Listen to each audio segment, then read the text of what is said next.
Hey everyone, my name is Hope Hall and this is my oral presentation for EPSY 7210 with Dr. Grantham.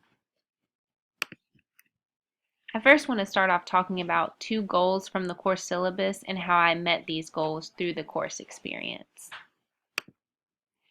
The first objective I believe I met was to recognize prejudice and oppressive institutional structures in education that marginalize gifted students from culturally diverse backgrounds such as race, class, gender, and language issues.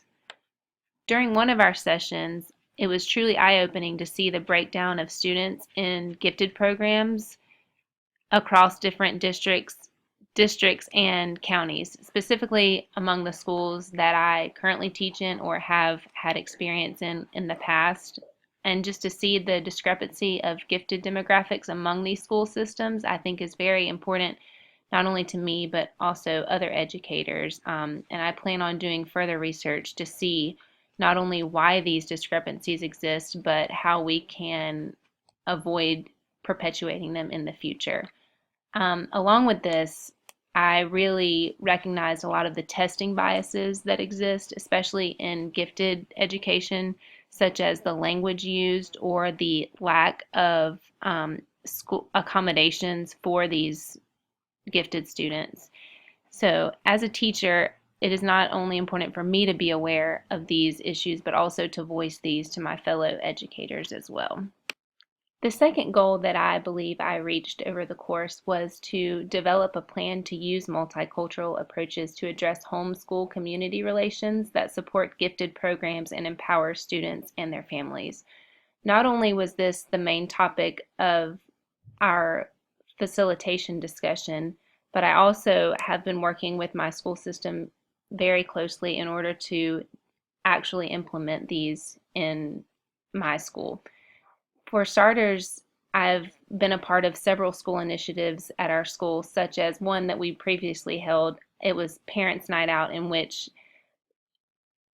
teachers and staff volunteered their time in order to watch over kids while parents could have a night out to themselves. Other options that I have been thinking about are language classes for parents, and I've been in communication with our family engagement specialist, and we are all a team of bilingual staff, and so in order to get that in line for parents due to the high population of Hispanic students at our school.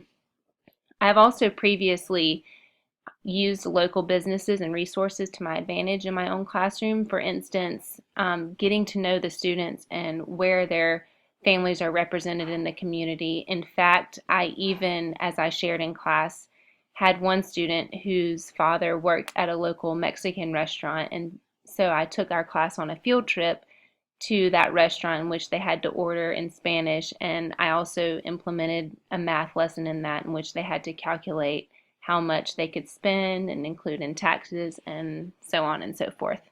I'm now going to move on to reflecting on two important changes, areas of growth, or reaffirmations related to personal work and how these informed my personal or professional objectives for future engagement or work with diversity and equity issues in gifted and advanced programs. For starters, I want to talk about cultural competence and how I continuously evaluate my personal beliefs and my professional experience related to multicultural gifted education issues.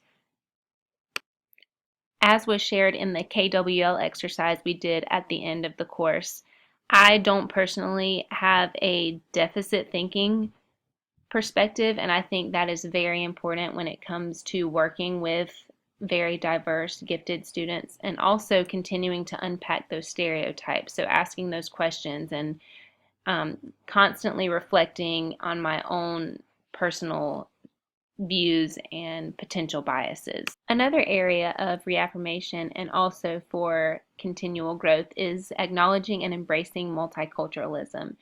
And just continuing to have those courageous conversations, not only with my fellow teachers, but also my students as well. I think that's very important in breaking down those boundaries and getting everything out in the open. I also feel like awareness is also a huge factor in this. And even things such as simple terms and concepts related to these different issues of race and gender. I also think that promoting equity is not only important now, but as I continue my work in the future. And I plan to do that as I continue to work closely with people in my school system, not only to foster and cultivate gifted multiculturalism. Lastly, I want to discuss two organizations or individuals that I can connect with in order to promote awareness of and effectiveness in addressing race, class, gender, and or linguistic diversity within home, schools, and community settings, and why these organizations or individuals are important to me. In regards to individuals, the first person that comes to mind is Christopher Penley. He is the gifted coordinator for our school district. He has also been involved in several professional development opportunities that have occurred at our school. He's also constantly willing to scaffold and model different lessons of how we can incorporate various creativity and multicultural lessons in our classroom, as well as offering various amounts of resources to whatever we need. Natalie Straughter is also the gifted teacher at our school, and this has come in handy because I can constantly reach out to her for collaboration purposes so that we can best meet the needs of the multicultural gifted students that we teach. In terms of an organization, our school has a family engagement committee that is comprised of teachers, faculty, as well as parents. Therefore, we are allowed to hear multiple perspectives that can benefit the children in various ways.